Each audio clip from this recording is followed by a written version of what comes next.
Hi, Laurie. Thank you so much for agreeing to be on, my show for the Left Hand Path Consortium. And I want to say that I have seen everything that you have done. I have seen all the hard work, and I am ecstatic to both interview you and also too, as I will also too be there in Atlanta from the 8th through, the 10th? The 8th through the 10th. Yes, 8th to 10th of April, exactly. Yes. So many people have interviewed you. You're all over the internet. You're well known within the community.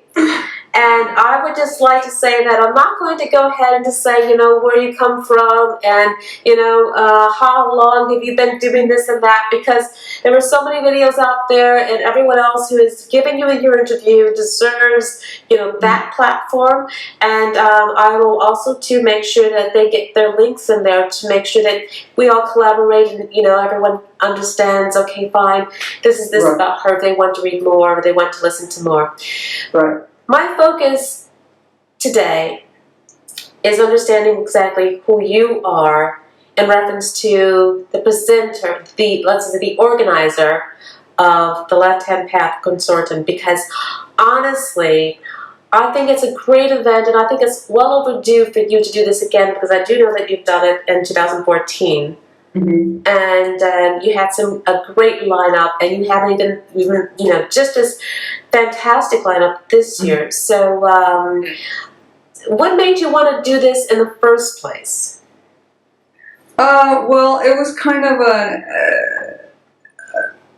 an evolutionary thing. Years ago, when I discovered that I identified with the Prometheus/Lucifer figure of enlightenment, of seeking enlightenment and spreading the fire or light of enlightenment among mankind, I joined a Yahoo group. This was back, when Yahoo groups were the thing on the internet. And got to know some people on there, and then one of the person that I got to know was Jeremy Crow. And when the Yahoo group sort of got spammed out of existence, Jeremy actually started the Luciferian Research Society, which is a NEAM forum. And so I was a moderator on that for about 6 years. And it was always our goal, our mission, to bring together artists, musicians, and writers to collaborate on projects, on real-world projects. It wasn't enough for us to just sit back on our computers and wank ideas around, about Luciferianism. We wanted to do more. We wanted to do something on the material plane. So actually it was Jeremy that had the first one in Toronto in 2012. Oh, sure. Yes. And it was mostly locals, because, it was the very first one, and Jeremy had various Thelemite groups that he was a member of, and so he got people. I think the most spectacular part, not to take away from the speakers, but the most spectacular part for me was the art show. It was amazing. There was a lot of occult artists that displayed their art. And so I promised Jeremy that I would have one, that I would do one in Indianapolis, where I lived at the time, once I graduated from nursing school. So that's what I did. And I was, at the time that I did that one in Indy, of course, there wasn't a whole lot of people that showed up because it was in Indianapolis. What can I say? People aren't going to, fly to Indianapolis. I had to stop you for that, because I actually did a show in Indianapolis. I cannot remember, it was almost like maybe 14 years ago, but I had a huge turnout. Turnout. That was the first time I'd ever done a show there, and it was with a few very, they're not here. They passed on at the moment. They passed on. And I have to say that I was amazed about how many people showed up, and for you to have done one there, I have to say that there are some people who come out the cracks. Yes, and people did. It was I thought it was a raging success, even if we didn't fill up the room. I mean, we did a left-hand path conference in the middle of the Midwest Bible Belt. Pretty much that's what it is. Yeah, so it was fun, and I got to know some wonderful people. And I do want to say, Gaia Works. I partnered with Gaia Works, a nonprofit. It's a nonprofit pagan organization that supports a domestic violence shelter. I see. And so they got money to donate to the domestic violence shelter, which I was very familiar with because I was a CASA volunteer at the time. That's a child advocate. And some of my homeless moms were given homes at that shelter with their children. So I was very intimately familiar with that particular shelter. So it was great all the way around. The shelter won, Gaia Works won. The people at Gaia Works were awesome, and they weren't left-hand paths. They're all pagans from various paths, but they supported the event. They helped out in every way that they could. We had a Gnostic Mass, so we had Thelemites there. So it wasn't all completely left-hand path. We had, people from all kinds of different paths that supported the event, and it was a lot of fun. At the time, it was very stressful. Not that it's not stressful now, but it was even more stressful then because I was doing it basically by myself with my volunteers. I don't want to, not give them credit because they did a lot to help me. But I was working night shift at the local state mental hospital. And so I was working all night and then coming home and making all the arrangements for this during the day while I was half dead. I was like a zombie because you never get enough sleep when you work nights.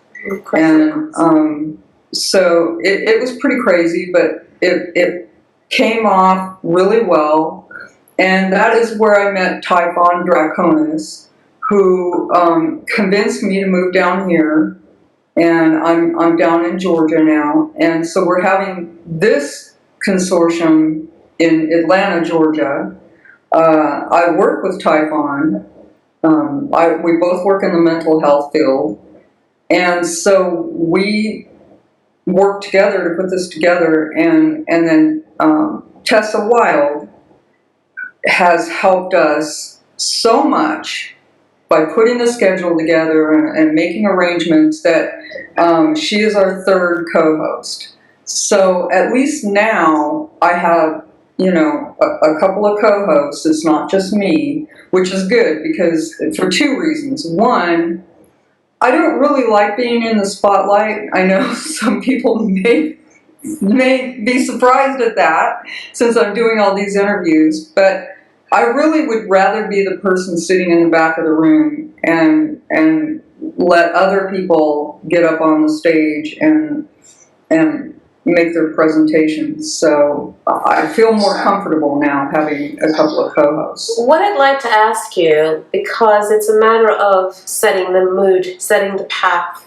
going forward, what is the goal behind the Left-Hand Path Consortium? Because I would like other people to understand before we began to speak about the speakers and everything else that follows through. What is the goal? Because without having a goal and a direction, you don't know where you're going. So really, what do you want to attain? Okay, the goal has never changed. The goal is to facilitate the evolution of mankind through real-world projects. And so we figured the way to do that is to bring people together. I guess the left-hand path, the term left-hand path is kind of a misnomer. It's kind of outdated. It's really a highway of several different paths. Jake Block actually made a description on one of his posts today about it being a superhighway with all kinds of paths, and he's right, because the left-hand path is an individual type path.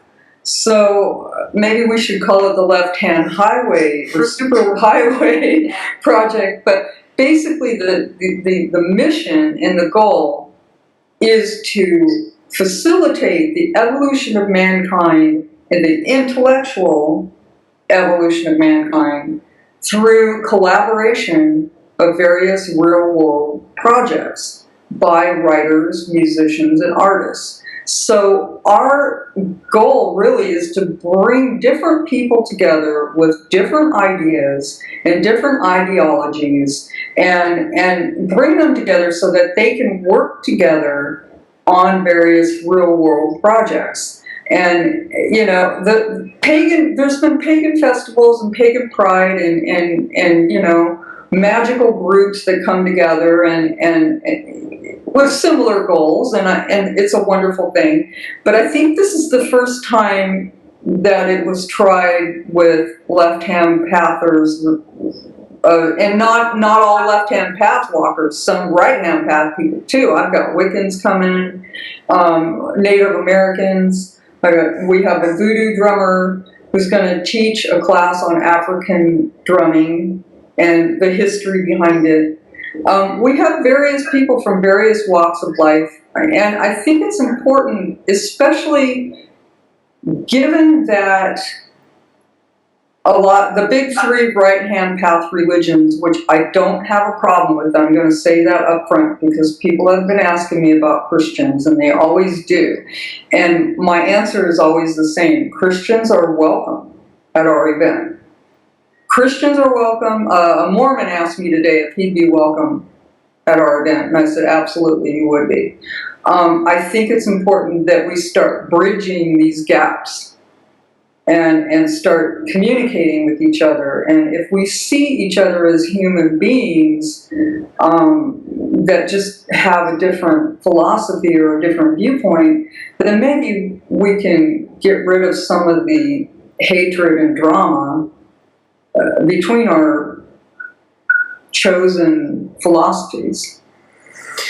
I totally agree with you, and I would like to say that with that, I know that you've got a very impressive lineup of speakers, and I have to say that if anyone doesn't, whoever misses this is missing a lot. And it's the word is called missing, and you will miss if you don't come to this event. And can you run down the line of speakers that you do have? Yes, well, I'll start, and I'm going to make this quick because we do have a lot of speakers, and the last couple of videos I made, I wasn't able to touch on all of them. So actually, you know what, I'm going to do them out of order this time. I'm not going to start with the keynote speaker because everybody already knows who he is. I will mention him, of course, but I'm not going to start with him. I'm going to start with Toby Chappell, who is a Magister Templi of the Temple of Set. And Toby is also a musician, and he is awesome. He actually not only comes to our Atlanta meetup group that we try to have monthly, we don't always make it every month, but he not only is very, shows up to that and reaches out to people there, but he has been kind of taken over since I've been so busy and arranging the meetups for the rest of the group. And he's just an awesome guy, and he's going to be talking about the starry wisdom and the left-hand path. And I'm really excited to hear what he has to say. He's been a practicing magician for many years, and he's, like I said, he's a musician as well. We also have Caleb Storms, who is a Buddhist monk, and he'll be doing a ritual for us, the ritual of the Black Sun, or the Mass of the Black Sun, I'm sorry. And he is also known as Tao Aha. And so he's a bishop in a Gnostic bishop. And he is the founder of the magical organization Templi de Niger Sol, which is the Black Sun. And so he'll be doing a ritual, he'll be doing a talk, and we're really excited to see him. He also comes to our gatherings in Atlanta on occasion. Wonderful, wonderful guy. We have Andrew Wiseman, who is going to be teaching African drumming, and he is also going to be presenting, he's going to be drumming. And in fact, I just got off the phone with him before our interview. I'm working with a guy down here that I know who may be able to provide us with some extra drums to bring up there. Andrew is going to try to, there is a picture of Andrew on the website with him in midair. I saw that. Drumming. Yeah, I took like 500 pictures of him at the Pagan Pride Festival in New Orleans, and that one, as soon as I saw that one, I was like, that's the one. He's I kind of looked at that, but I'm thinking, okay. Yes, and Andrew actually has been in a couple of shows for HBO.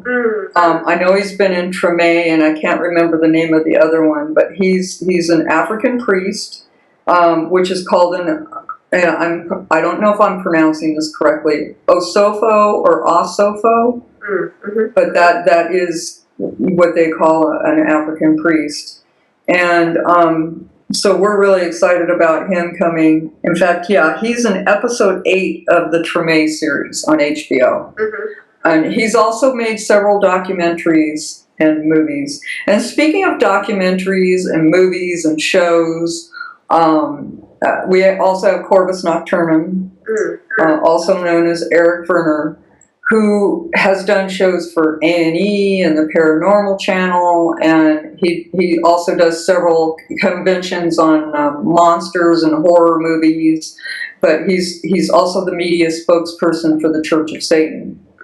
So Corvus was at our last consortium in Indy, and he is a wonderful man, and I'm really excited to see him again. I have several of his paintings. He's a terrific artist, as well as a terrific writer. I don't know how many books he's written now, maybe 15 or 20. I don't know. Hard to say. I can't keep track of them all. He's very prolific. All I know is that I'm really excited to see him again because he's a very humble, nice, just a nice guy. And, I'm just excited to see him. I'm excited to see everybody here. I'm just going to be grinning from ear to ear for 3 days. We also have Rachel Summers coming, and she has written 3 books now, and she'll be speaking about one of her books, Godless, Witchcraft Literature, and another book she wrote called The Twisted Rib Book and Sex Magic. She writes fiction.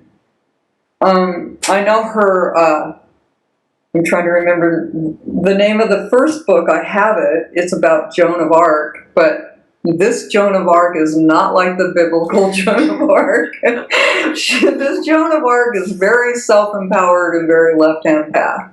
And Rachel, she's a spitfire. She's beautiful, both inside and outside, and we're so happy to have her. She shows up at the meetings in Atlanta whenever she can, but she works a lot. But she's really done a lot to help us out to get this thing going in Atlanta. We have Bill Dubendak, who was at the last consortium, and his topic at the last consortium was the Christ-Lucifer archetype.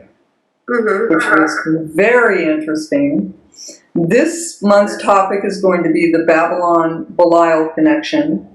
And so we're really excited to have Bill here from St. Louis. He's coming down with a carload of friends. And so Bill's just a hoot. He just cracks me up. He's intelligent, and he's witty, and he's handsome, and he's single. So all you single ladies need to come and see Bill. We also have, speaking of handsome men, we have Craig Williams, Now, Craig is kind of a latecomer. He just found out about the consortium probably 5 or 6 weeks ago, and we kind of jammed him into the schedule. We felt like we had to jam him into the schedule because he's just awesome. And, you know, we try to give as many people an opportunity as we can to present their work. And he is going to be talking about Ayurvedic alchemy and the Vama Marga. And he's an ordained Gnostic bishop as well. So he's more into the esoteric Hinduism path and left-hand Tantra. And we also have LB Kenobi, also known as Larry Brown. And I know LB, I've known him for years, and from actually one of the pagan festivals, Chrysalis Moon. And our volunteers from the last consortium actually introduced him to me. And he is going to be talking about Dark Wicca. And LB actually is the Dean of Religious Studies at the College of Occult Science. And so he teaches courses, he also teaches courses in magical equation and the dark arts. So he's a Wiccan, but don't let that fool you. He's very, very interesting character. I love LB. I've had a lot of long talks with him during the festivals, and he's just a lot of fun to be around. We also have Zach Black, who's going to be talking about modern Satanism. And Zach, of course, created Sin, a social networking site called the Satanic International Network. That's where most people know him from. And he's also made, I don't know how many hundreds of YouTube videos, but he's pretty well known for his contribution to the left-hand path. We also have Lucian Greaves, and he is a spokesperson for and co-founder of the Satanic Temple. And Lucian is going to be talking about, oh boy, I don't have the title of his lecture here, but he advocates for the acceptance of non-theistic religious exemption and privilege. So basically the separation of church and state. And he's the guy that threatened to put a statue of Baphomet in the Oklahoma courthouse when they wanted to put the Ten Commandments up there. And I guess he did the same thing. No, in Florida, I think it was coloring books. They wanted Bible studies in the public schools. So he said, well, then we have to have equal time. We'll distribute satanic coloring books. And now a lot of people criticized him for that, but I thought that was hilarious. I'm thinking it's hilarious too. I mean, I thought really it was ingenious because he got them to back down. And whatever it takes, if it takes a satanic coloring book to do it, hey, what was the verdict on that? Pardon me? What was the verdict on that? What happened?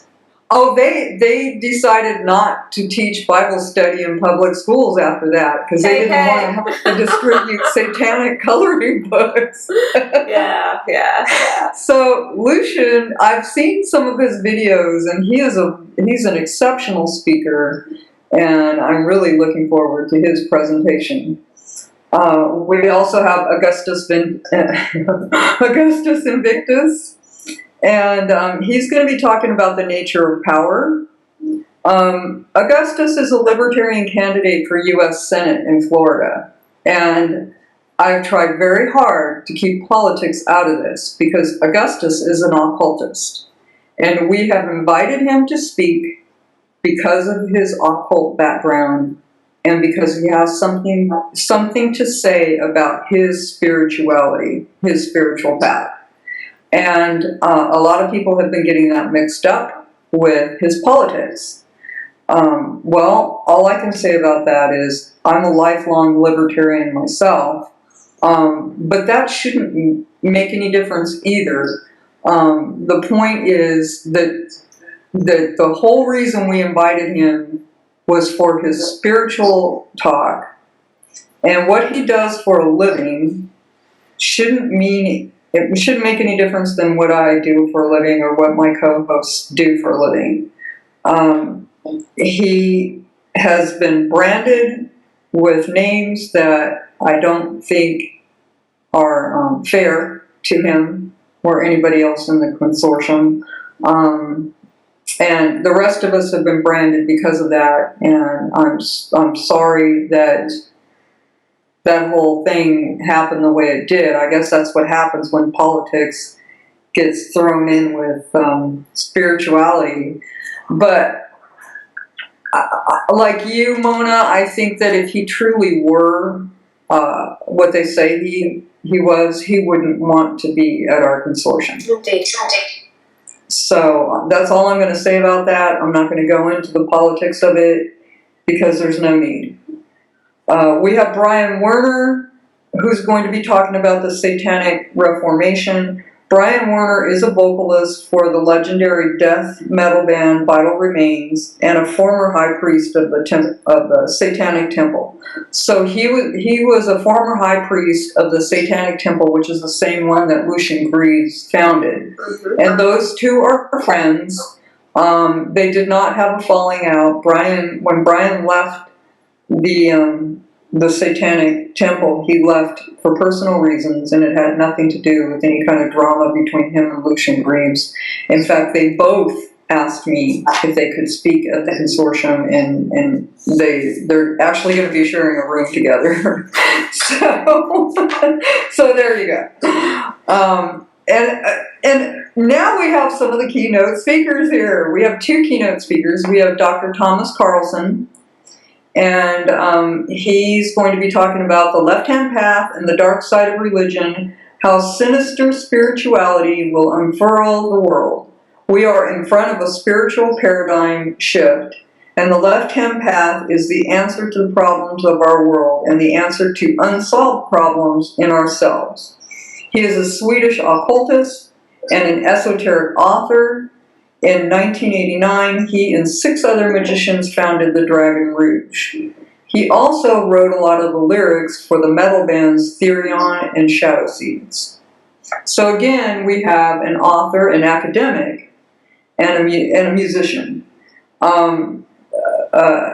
Thomas Carlson actually was invited by Yale to speak, to do a class. And we lucked out. When we scheduled the consortium, it coincided with his trip to the United States. He lives in Stockholm, Sweden, so it was luck all the way around. And he contacted me and said, "Hey, I'm going to be in the United States around that time." And I'm like, "Are you kidding me?" I'm so excited to meet Dr. Carlson in person, and he has been an inspiration, as well as he's really been supportive in everything that we've been doing. He's been sending me private messages of support all along.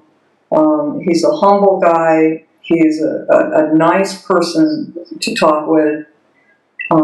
And I feel humbled to be in the company of such great people. And yes. I mean, I don't know whether to laugh or cry. I cannot believe how lucky I am to call these people friends. And I'm going to try not to choke up here because the next one is Edgar Curvall. And he's another one that we talk, at least 3 or 4 times a week we chat. And he is another, amazingly talented, multi-talented man. He's a musician, he's a writer, and an artist. He even binds some of his own books. And Edgar is humble, and he's polite, and he's just the sweetest guy I know, and the most generous guy I know. He keeps sending us gifts from Colombia, South America. He's flying here from Colombia, South America, and he's just such a giving, loving person. And I'm so thankful to the universe to have him come out here and speak at our consortium. We also have Jake Block, his topic is from there to here, a journey of Satan. Oh, you know what? I'm going to go back a moment because I didn't give Edgar's topic. I'm sorry. His topic is shamanism and the red gods, experiences working with sexual libations and blood, rituals from my culture from a dark perspective.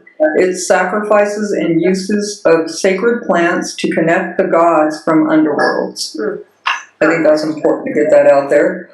Okay, and we also have Jake Block, who is, he actually was,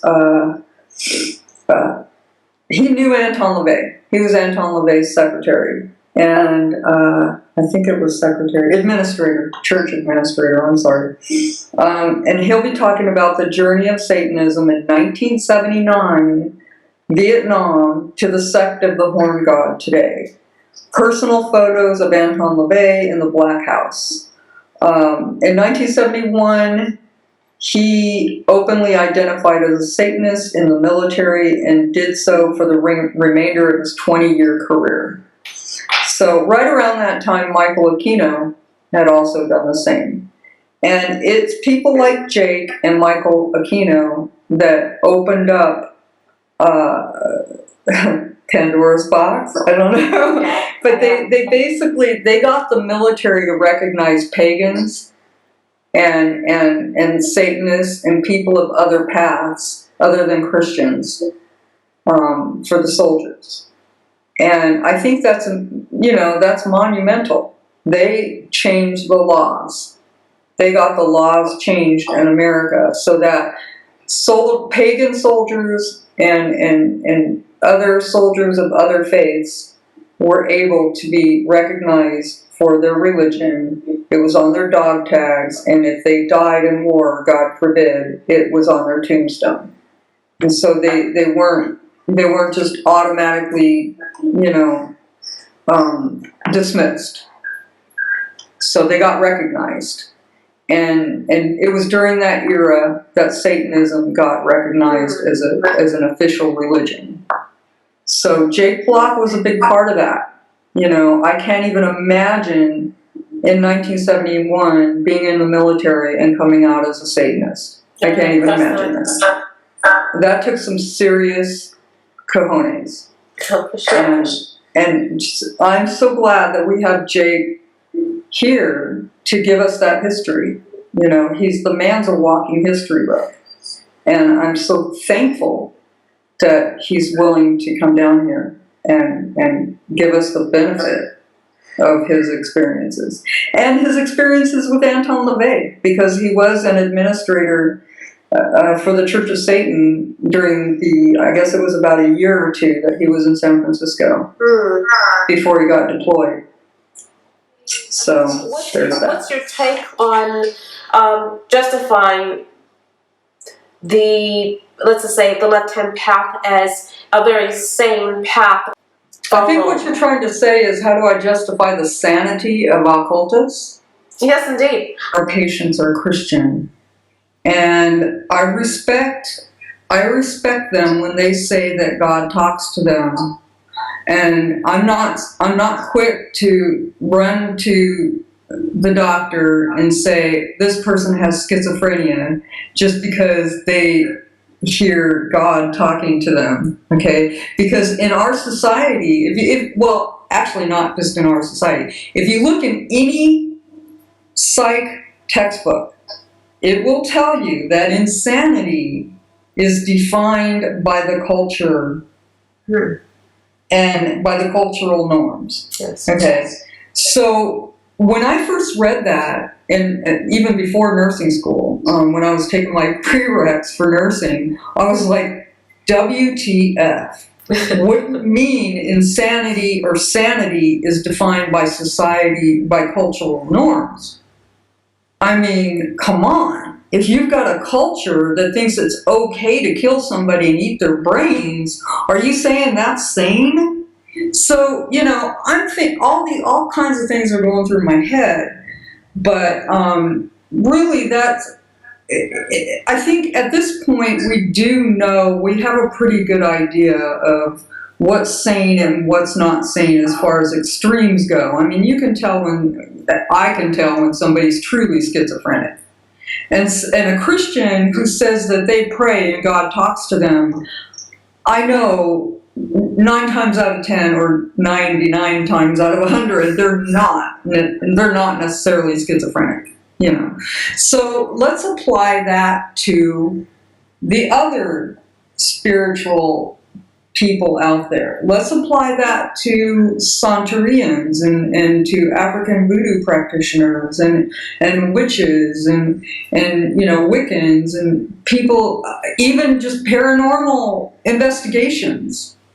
I don't think we should be too quick to apply a clinical diagnosis to someone without really thoroughly examining where they're coming from. I worked in a state mental hospital. I worked with the worst of the worst. Okay, I mean, if I could tell the stories, I could write a book and make a lot of money off of my experiences working in the state mental hospital, but I can't talk about it, of course. But I will tell you this, there's a huge difference between somebody who is truly mentally ill and somebody who just talks to God or talks to demons or talks to spirits. There's a huge difference. The average person may think that that the line's blurry, but for me and for my partner, Typhon Draconis, he's a board-certified psychiatrist. And our other co-host, Tessa, is a nurse practitioner. So we get it, there is a huge difference. And okay, so I said that I would take it from that direction because most of our patients are Christian, and I respect them for their beliefs. I don't have any problems with that. I've prayed with Christians when I worked in the hospital. I've worked hospice. And when people are dying and they want to pray, I'm not going to stand there and say, oh, well, I'm a Luciferian, I don't want to pray with you. No, I'm their nurse. And it's all about the love and the care and the compassion. And so I pray with them. And I don't have a problem with Jesus anyway. I think the Jesus archetype is just fine. I'm against extremism in any of its forms. But as far as justifying occultists and their way of believing and their way of practicing,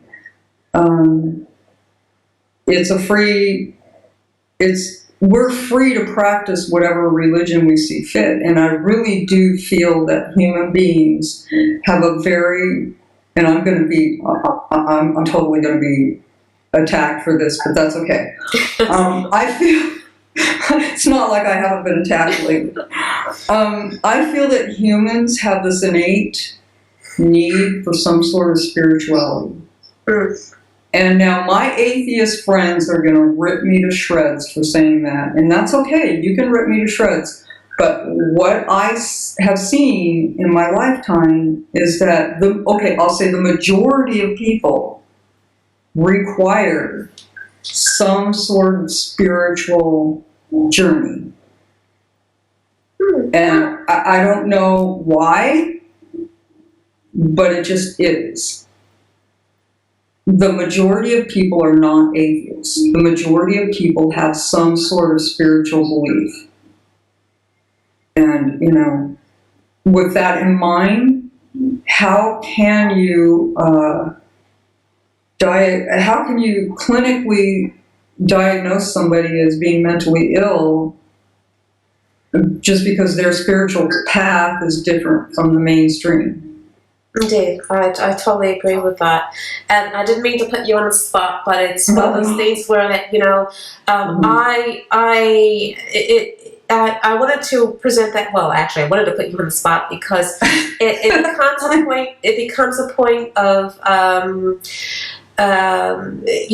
some occultists are very definite in what they believe, and some people who are very religious are the same way, and some atheists are the same way. Exactly. But the issue with this is that when you state something that cannot be seen by other people at the same time, it becomes an issue for other people who are not able to see.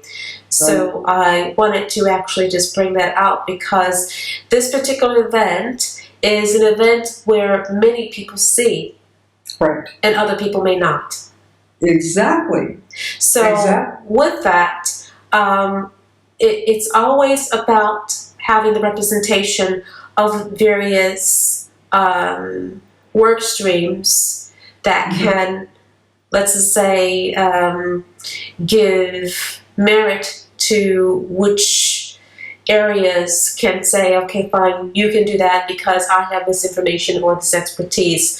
So I really thank you for that, because it's something that not everybody hears about, and many people, want to claim things as gnosis, and gnosis can be, to put it blunt, gnosis can be interpreted as psychosis from other people, because they say, well, okay, fine, that's in your imagination, or it's come out of your ass, or maybe you're just basically dreaming it, or you want to believe it. But the bottom line is that there is an element of gnosis that people do receive through the gods and the spirits, and people cannot ignore that.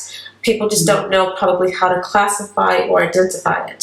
So I wanted to just basically just relate to the public, and just to just declare that it's not about people being a lunatic or insane or just plain crazy.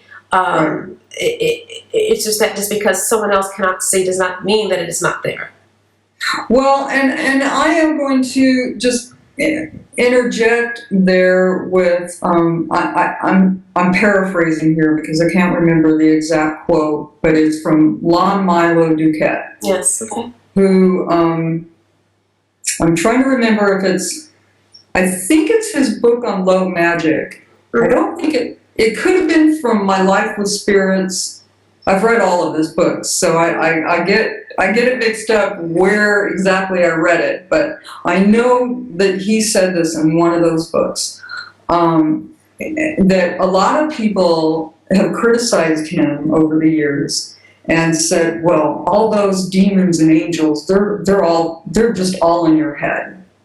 And he said, yes, but you don't know how big my head is. I think, you know what, I think he said something like that. I actually interviewed him as well. But yeah, okay. Yeah.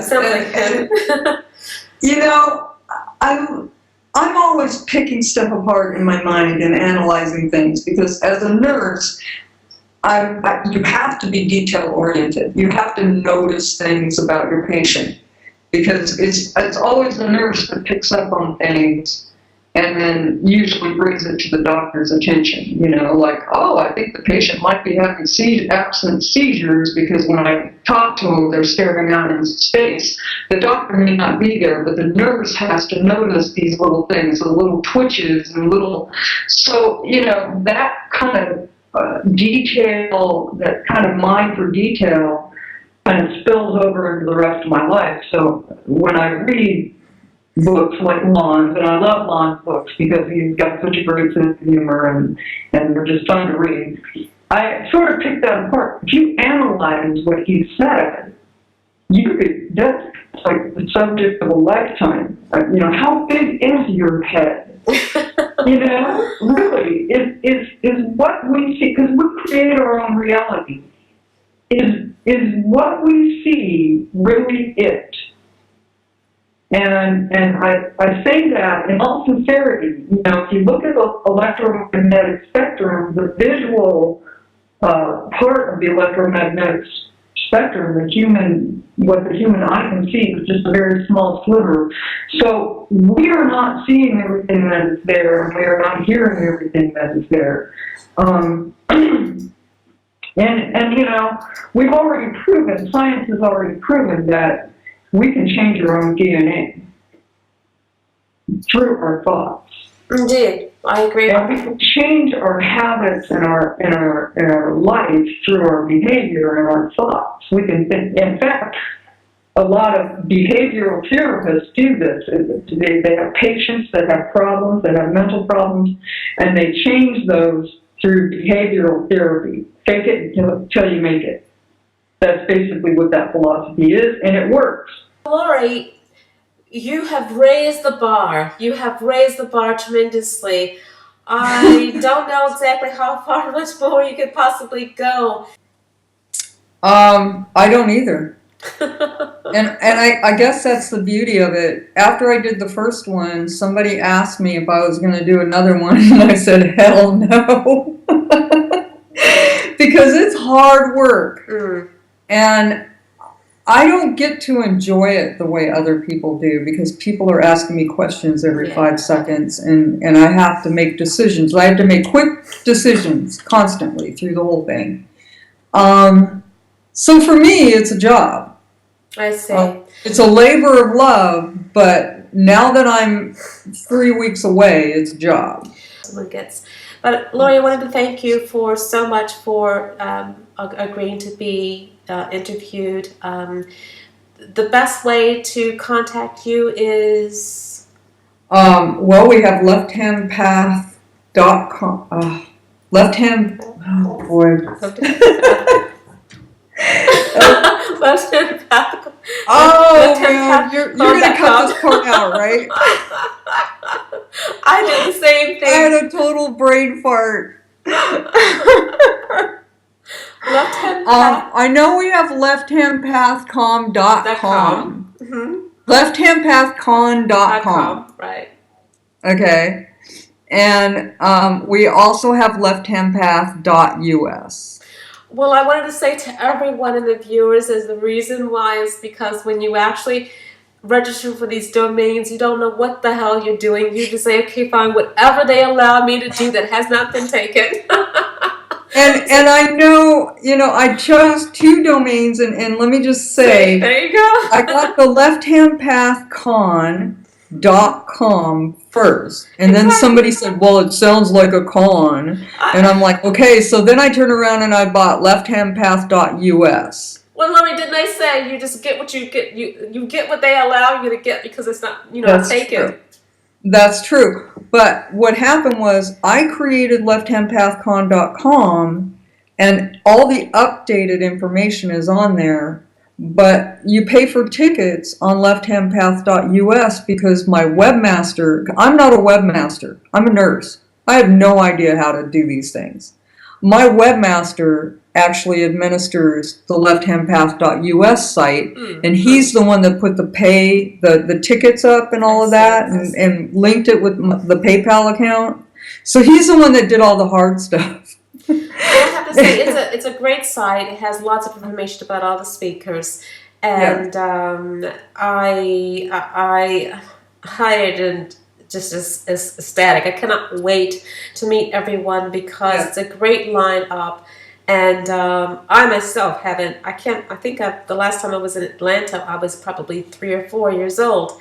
So it's been a long time, and it's going to be great. It's going to be really, really great. So everyone, I would love for you to come out there to the Left Hand Path Consortium, and I'd be thrilled to meet everyone. I cannot wait to meet you. And I cannot wait to just actually hear everyone and interact with all the great people that's going to be there. Yes, and I'm so excited. I'm just elated that you're coming. I'm so excited. It's a dream come true, and thank you again for supporting the project. I know Typhon Draconis he was so excited when he found out that you were coming. And he was willing to give up his presenter spot for you. Oh, goodness. But that's okay. Another one opened up, so it's all good. Yeah. But that's how badly he wanted you here, and I wanted to tell you that because we're really excited to have you. Thank you so Well, much. I would like to say and add that everyone out there, you have also too mentioned that you would like to spread the consortium worldwide. And you would like to actually make sure that the word gets spread. So how would you like to actually do that? Well, it's always been an open source project, and I've gotten a lot of messages from people over the years saying, well, why don't you have one in New York? Why don't you have one in LA? Why don't you have one in London? And my answer is always the same. Why don't you? We are incorporating. We're talking with a lawyer and incorporating, but that's for our benefit. That's basically to protect ourselves. We discovered the need to do that, but I have no problem with giving permission for people to use that name to further the project. If somebody else wants to do it in LA, New York, London, Stockholm, wherever, Paris, I'm down for it, and I will do everything in my power to help them because it's a labor of love. This is a spiritual journey, and it's a labor of love, and it's not about the money, because if it was, it wouldn't be happening.